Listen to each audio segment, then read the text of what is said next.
Men were meant to be perfect in character and upright in all his ways, because we were created with incorruptible seeds. Our incorruptible nature remained a purposed, biased future of every man, crafted by the hands of God to make him perfect in all his ways.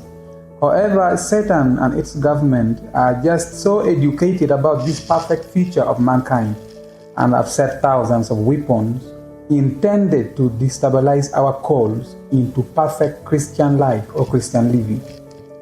The most inward noise that bends a perfect man's plans and manifestation is a distorted true self or ego. As Christians, it's very important to learn how to manage our emotional outbursts. Emotional instability is the greatest determinant of our perfection and smartness as Christians. Let us look at the biblical and practical approach to managing self-emotions and ego. I truly believe that solutions must come after the mess. There is no problems without solutions. I know someone can never fail to pick a solution from God's counsel. The Bible insinuates that the conflict within our hearts stems from fleshly desire for the worldly things. There are only 3 factors I can ever mention that is responsible for destabilizing a man's emotion and ego, leading to his imperfection. These factors include the power of what we want, what we need, and what we believe we deserve. These are the 3 factors: what we want, what we need, and what we believe belong to us, so we deserve it. We all have tendencies of being on a positive side of life in all ways and days. That is our nature. And from the 3 factors above, the most common thing is the word you. And the uncommon thing are the 3 factors: want, need, and deserve. Let me repeat this. What you want, what you need, and what you feel like you deserve are the 3 factors that will make you destabilize. The most common word here is you. We are talking about you need, you want, you deserve.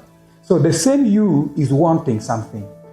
The same you is needing something. And the same you is deserving something. Inside you, there are also 3 different sources of demand. One demands you to want, one demands you to need, and the last one demands you to deserve. So that in the same you, there are mixed demands. Who are those making these demands? They are none other than your life, your flesh, and your passion. The flesh demands you to want, life demands you to need, and the passion demands you to deserve.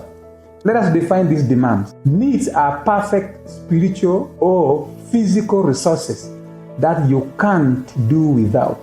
They are the things that even God is aware you can't do without, and He is set to release them at an appropriate time.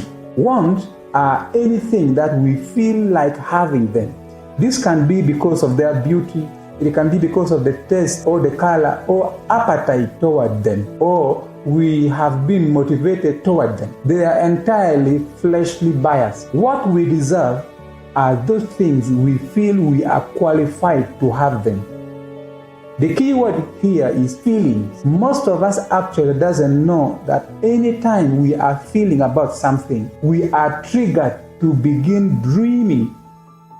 Feelings triggers dreaming. Most of our dreams always makes us worth for everything within ourselves. What are the relationships between these 3 demands? Can we look at how needs, want, and deserving are related, because they all operate within that same you. Our life's demands are purpose-oriented and are motivated by purpose. That is why our lives are connected with needs. Whenever we feel we need something, that voice is of the life in us. It is a top priority in this therapy. Our passions are 95% biased to themselves, and they make us feel we deserve what we are envisioning. Let me repeat this. Our passions are 95% biased to themselves, and they make us feel we deserve what we are envisioning. Do you not know that our passions make us feel like we deserve what we are envisioning? It is a medium priority in this therapy. And then our fleshly demands are connected to appetites and passion. That is why we always want everything which is good at our side. Anything that gives us appetite is motivated by the flesh, and so we have tendencies of wanting them. Can we go and do some little interpretation?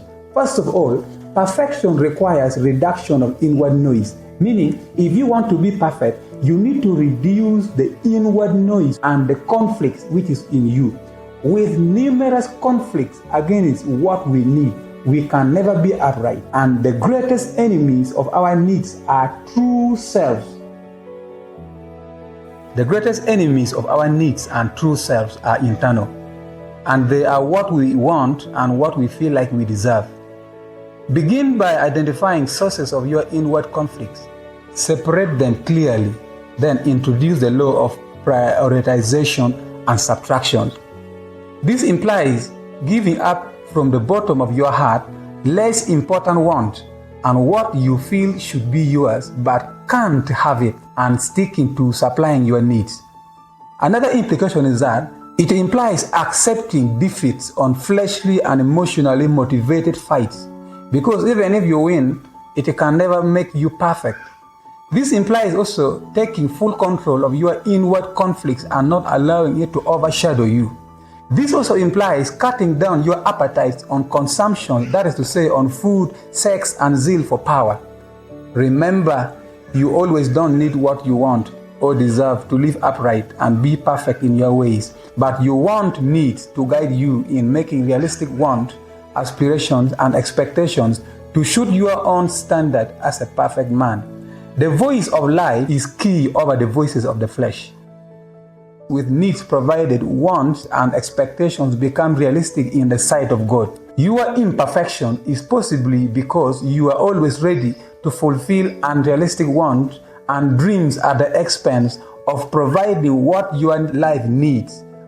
Don't you know that how much more you are imperfect is how much more your life is lacking and the flesh is in control?